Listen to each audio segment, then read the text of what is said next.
Rain fell over Beijing like a curtain drawn between the living and the dead. The sound of it blurred the city lights, the noise. The heartbeat of people still trying to make sense of a headline that shouldn't exist. Menglong dead at 37. The man who once smiled with quiet elegance and eternal love was gone, too suddenly, too neatly. Official statements arrived in sterile language, an accidental fall. No criminal involvement. Yet something about those words felt hollow. Like lines rehearsed from a script no one wanted to perform. Within minutes, hashtags bearing his name flooded every corner of the internet. Fans reposted old interviews. His laughter echoing through millions of screens. They wrote "Don't leave yet." As if grief could be delayed through persistence. Friends described his last evening as ordinary. A quiet dinner, a glass of wine. Soft piano music playing in the background.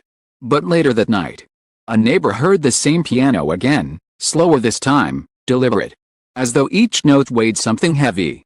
When the police arrived the next morning, the balcony door stood open to the dawn. The city was just waking up while he was already gone.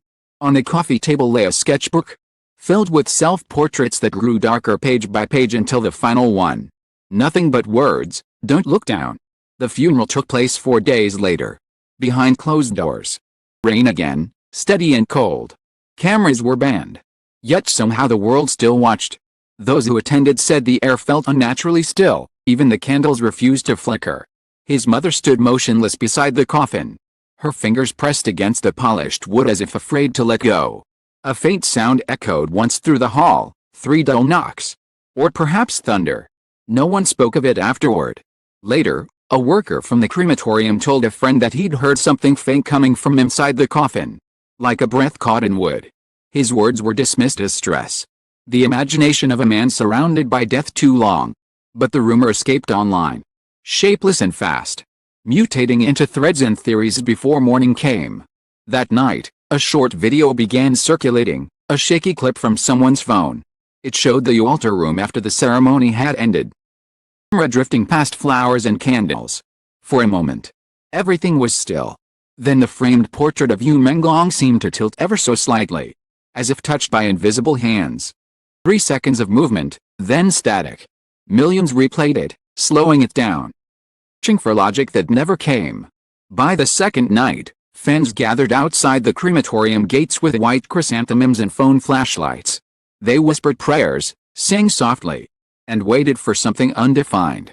"He's not gone," one fan said through tears. "He's just lost."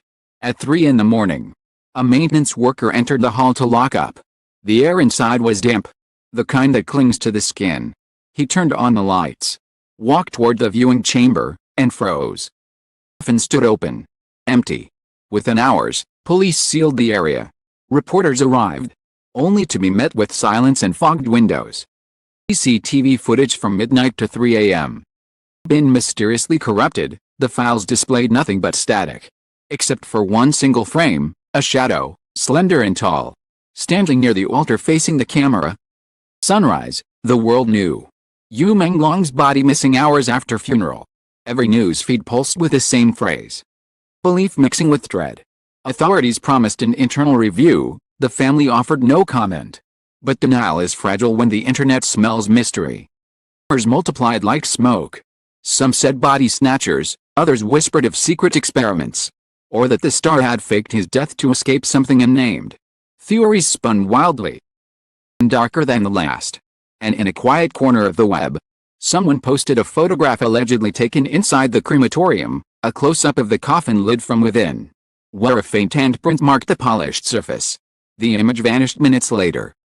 Its caption lingered in reposts and screenshots. He didn't want to leave.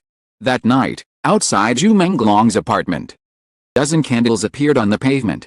No one saw who placed them there. The rain had stopped, the city asleep.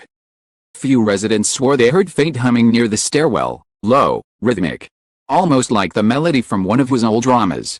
When asked what the sound was, one woman whispered, it sounded like someone calling his own name. And somewhere between echo and silence, the question no one dared to ask grew louder, what if the funeral had ended? Story hadn't? The city tried to move on. But grief has a way of echoing in places that refuse silence. Weeks passed, headlines shifted. His name stayed, A ghost keyword that kept reappearing beneath unrelated posts. A trace the algorithm couldn't forget. It's called it a closed case. No evidence of theft. No sign of intrusion, no suspect. Just an empty coffin and a dozen questions that wouldn't die. The official report described possible procedural error. But no one explained how surveillance files could simply dissolve into static. Each statement raised another question. Fans gathered online nightly, posting fragments of his lyrics like prayers. Some claimed to dream of him standing at the end of a hallway, watching but never stepping forward. Others said they heard footsteps in recordings of his old interviews, sounds no one remembered being there before. The line between grief and haunting blurred until it didn't matter which was real. A month after the disappearance, an anonymous account uploaded scans from what it claimed was Menglong's personal journal. The pages were unsteady, ink fading into the paper like veins. There are two of me now, one entry read. One who smiles when cameras watch. One who wakes up in dark water. Another page, if I fall, don't bury the wrong one. Forensic linguists argued the handwriting was his. The post vanished in under an hour. Yet screenshots multiplied faster than any takedown order. Around that same time, a late-night security guard near the crematorium reported seeing a barefoot man walking past the gate. His posture was identical to Menglong's, head slightly lowered, one hand in his pocket.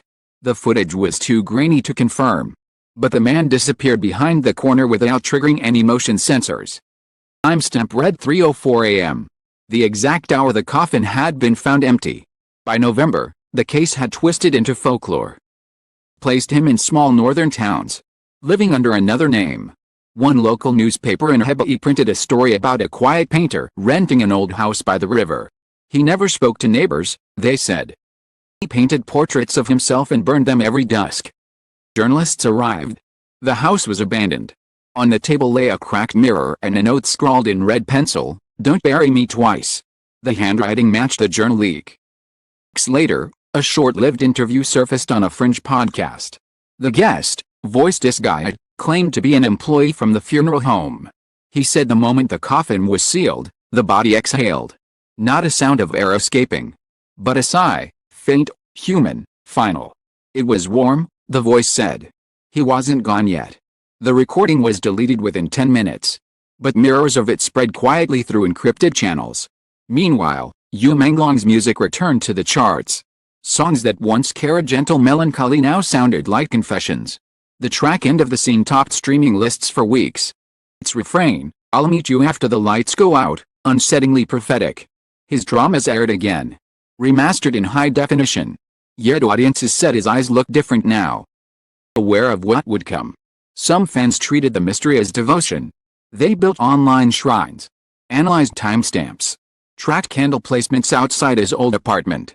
Others begged for peace, saying they loved him too much to let his memory rot into myth. But the internet has no mercy for quiet endings. A year later, a documentary crew revisited the crematorium. It had been shuttered, vines crawling across its walls. As they approached, their equipment began to glitch, microphones cutting in and out, cameras freezing mid-frame. Only one photograph survived the corruption, a dim hallway, an altar long removed, and a single candle burning alone. No figure in the room. Yet the reflection in the window suggested someone standing beside the flame.